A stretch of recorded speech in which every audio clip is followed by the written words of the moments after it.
somebody who is emotionally unavailable, I refuse. That's the one thing, no. For me, that made me realize that you are clearly somebody who's not going to respect my boundaries. And when you're not in love, you also realize how there's certain things about that person that are so unattractive. Forget about it. Okay? Personally, for me, never. One of us is moving.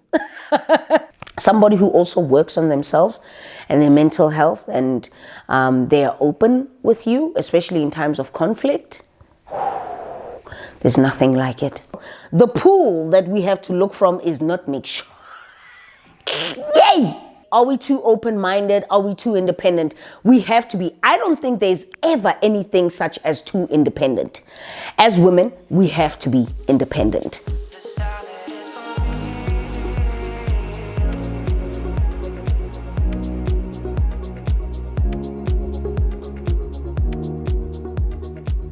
Hey everybody, welcome back. It is part 2 of the video. I'm not going to make this one too long, but this is like a life update / advice video, and I'm getting into the more generic questions that you asked in terms of my personal views on whatever is going on whatever you've mentioned on love, life, dating, relationships, and all of that. And I'm going to also go into the YouTube questions that I was asked as well in this one. Let's start here, okay?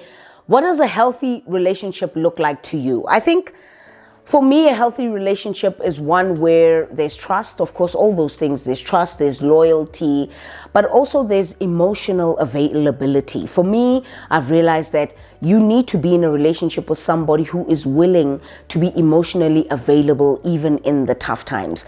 What I've realized is I found myself in a lot of my previous relationships where I was with people who were emotionally unavailable. Even though at the beginning, I kind of felt like they were emotionally available, but when things started getting rocky and teka-teka-ring and all of that, I realized that things changed. I would get stonewalled, I would get ignored, all of this. When you're trying to have conversations to have with that person and you feel like they just lock you out, it's the craziest thing. So for me, emotional availability, emotional EQ, emotional intelligence is really important to me. And that is something that I refuse to renege on anymore. Like if I don't see it in my next partner, then we ain't gonna be partners. That's what's up, somebody who respects your boundaries as well. People who come into your life and get into an intimate relationship with you need to understand that there are boundaries here. There's certain things that are not okay. There are certain things that I expect from you, and vice versa as a partner and all of that. If somebody doesn't respect a boundary, I think I picked up with somebody that I was spending some time with recently, no longer really spending time with that person, but I realized that there were certain things that he didn't respect, and someone who was trying to get to know me, there's certain things that I mentioned to them where I said that, listen, I don't appreciate being da-da-da-da, you know what I'm saying? And they kept on doing it. And for me, that made me realize that you are clearly somebody who's not going to respect my boundaries.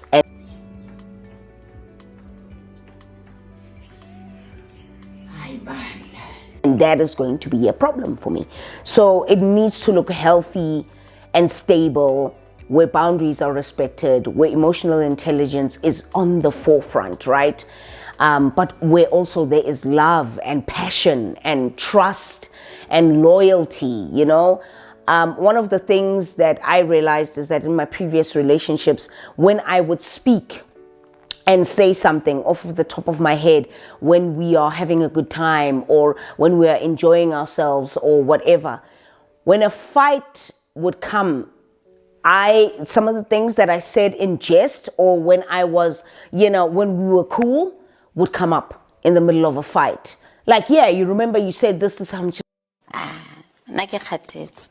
I'm just tired. Just like, what? When we were talking about it, we were cool. And now all of a sudden it's a problem. So I realized that in those spaces, I started to feel very anxious about what I would say. And it felt like I was walking on eggshells. And I want to be in a relationship where I'm free to express myself, or free to even share that you will not believe who texted me. You won't, without being punished for it when things go sour. So very important things for me for a healthy relationship. So, do you think love is enough to sustain a relationship? I've always said this before. Love is never going to be enough. There is so much. Yes. There's emotional intelligence. There's money. There's time. There's trust. There's loyalty. These things are components of love, sure. But emotional intelligence, money, very important. Time, respect. Oh my God. No, there's so many things that are bigger than just love and that are required to make a relationship survive and thrive.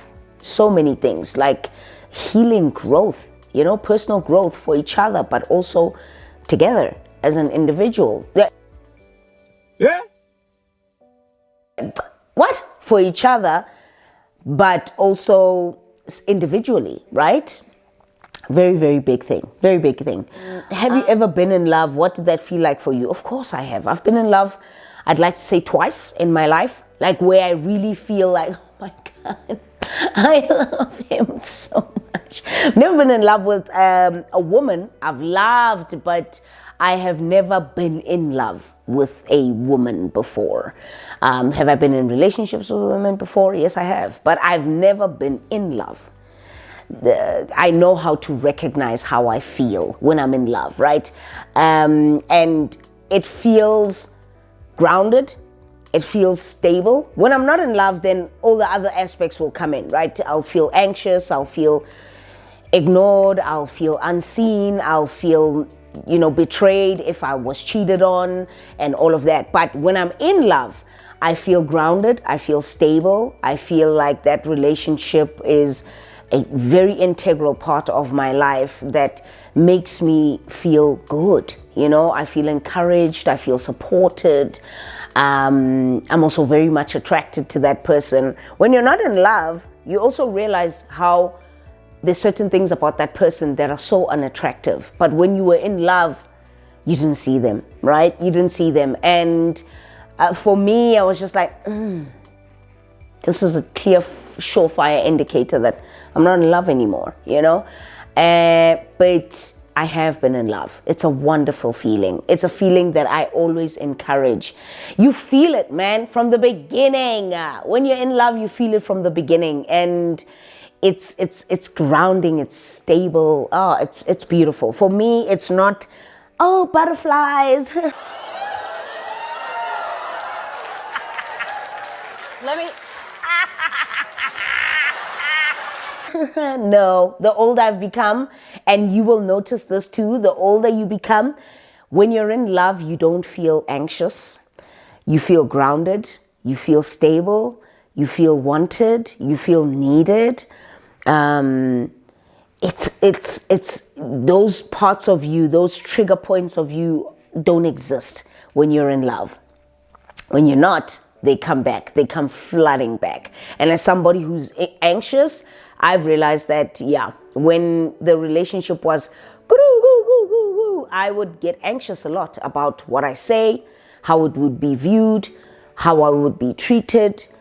And that's when you realize that, I'm no longer in love. Do I care about this person? Do I love this person? Yes, but I'm no longer in love.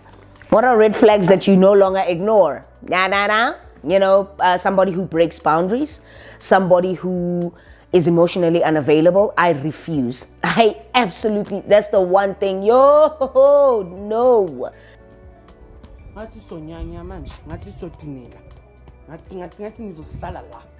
No. Someone who's not giving as much as I'm giving, or showing up for me as much as I show up for them. Someone who just doesn't care, man. Who's too preoccupied with themselves and what they want to do with their lives, that I kind of fall into the background. never that. Someone who doesn't treat me like the princess that I am, because I am, okay? And I treat people that I'm in relationships with very well in terms of treating them like the princes or the princesses that they are as well, you know? I go out of my way for my relationships. So, yeah, if that's not coming with you into this new relationship, forget about it. Forget about it. Okay? Okay. Wow, my lipstick is literally matching with my face. My lipstick is matching with the brown that's on here on my jersey. Weird. Okay. Okay. Can long distance relationships really work? Look, I don't believe personally in long distance relationships. For me personally, do I think that they can work? Yeah, if both the people are devoted, you know, and they show up for the relationship and they give it their everything, yeah, I do think it can work. You know, when you invest time in the relationship and you do like online dates with each other and you actively both save towards seeing each other, making time to see each other every couple of months, you know, yeah, depending on where that person is, you know. But if the people do and are committed to each other in that way, I absolutely believe that long-distance relationships can thrive. I do. Personally, for me, never. One of us is moving. I want to marry. I gotta see. Just say no. Just say no. No, I gotta see. No, for real. For real. And I'm prepared to move for my partner. Like if my partner says, listen, I got a job in New York. I got a job in China. I got a job in, I don't know, the UK. I got a job in Sweden. I am moving with you. I am going with you. I will find a way. I will literally sell everything I have, pull out some of my investments. I'm moving with you. So that in the meantime, while I'm trying to find a job and doing all of that, because you already have a job, while I'm trying to find a job and do all of that, I'm a content creator. I can literally make money creating that moving content and all of that while I find another stable job that side. You know what I'm saying? But also with my coaching, I can coach from anywhere in the world. So yes, I would move with my partner. Girl, somebody's moving. We're not doing the whole long distance. I am too old to do long distance. What do you even mean? What green flags do you look for now? First and foremost, somebody who is very, very passionate about me, who is into me. No matter how they display that, it's a big thing. I need to know that you love me. Do you understand? Do you understand the words that are coming out of my mouth? And I need to hear you say it. It's very important for me. But also green flags, just somebody who exhibits emotional intelligence. It's really big. It's a really big thing for me. And it's something that I refuse to compromise on anymore. Somebody who's financially stable. You know, we're not all going to be perfect with how we handle our finances, but I can see that you're working towards being in a better financial place. I'm gonna ride or die with you. Let's go. You know, we're gonna do it together. But also somebody who's just proud, you know, to be with me, who feels like I've won with being with them. Because I will feel the same way about you. I gotta feel the same way about you. I expect to feel the same way about you. If I don't, then we're not gonna be together. But somebody who feels like they've won when it comes to being with me. That's all I need, bro. The emotional intelligence, the stability, the financial stability, okay? Because I'm working to be something. By the time I get to 45, I want to see that, wow, this is what I've achieved for myself. What a wow. You know, I've got plans for myself and for my life, you know? So I want somebody who's going to be able to walk that walk with me. But me also feeling like I'm in a space where I'm safe with that person. Those are green flags for me. Somebody who also works on themselves and their mental health, and they are open with you, especially in times of conflict. There's nothing like it. You know, let me see, what am I missing?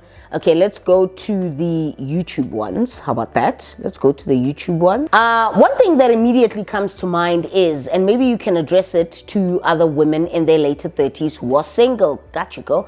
The pool that we have to look from is not make sure. Yay!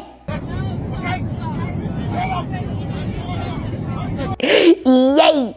The pool that we have to look from is not made sure. Are we too open-minded, too independent? Not our fault. Economy demands. Facts, baby. Facts. Is it us? Is it the partners, male, female? Is there hope for a healthy, fulfilling, safe relationships with our age mates? Not friendships, basadi. These relationships. Okay. There's a lot here.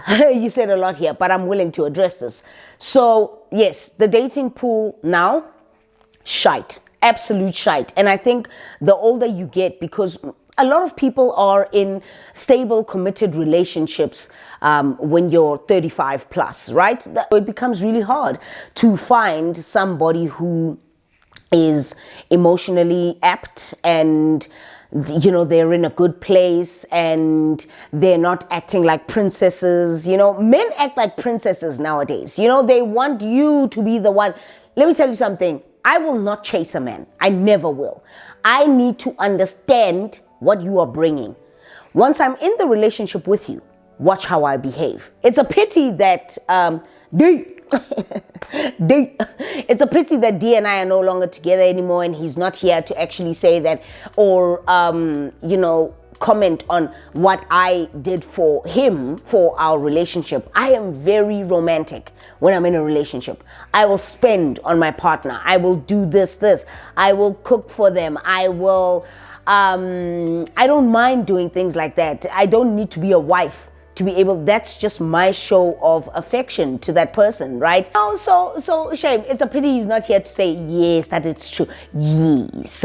But typically I'm like that, when I'm in a relationship. But in the initial stages, you are gonna chase. And if you're not gonna chase, bye, okay? But anyway, are we too open-minded? Are we too independent? We have to be. I don't think there's ever anything such as too independent.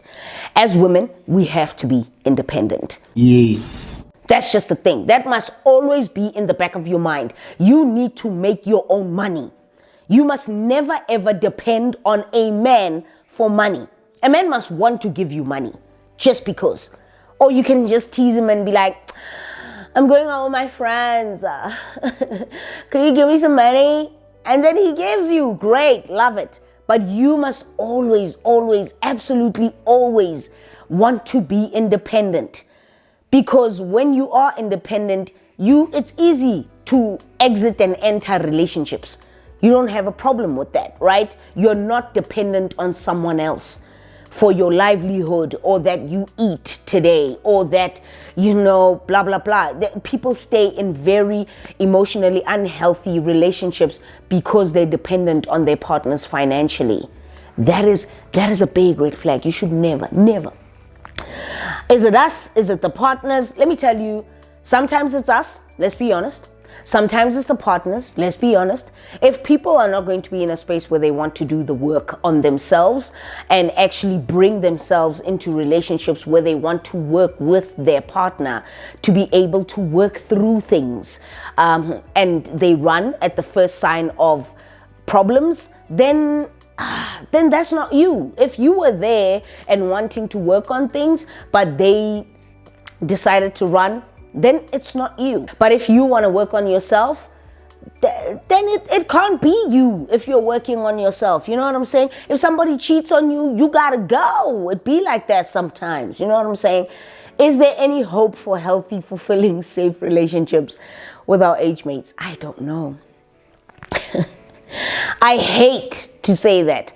I wish there was, but I'm not seeing it. I really am not. Maybe when we're later, in our 40s, 50s, I don't know. But right now, in the 30s, oh, absolutely not. And women are at that stage where we just like, I'm not going to sit around for this BS. I'm not going to do it. And we don't. And we leave. You know what I'm saying? So I don't know. I really don't know. She then goes on to say, I just watched the last unpopular opinion, and I guess as much that there is nothing wrong But this is where we are as a society and humanity, having less and less of those connections because it's not conducive, vele. It's just not. See? It's not. So she answered herself as well at the same time. So love it for you, V. Love it for you, girl. Advice on age-gapped relationships. Ooh.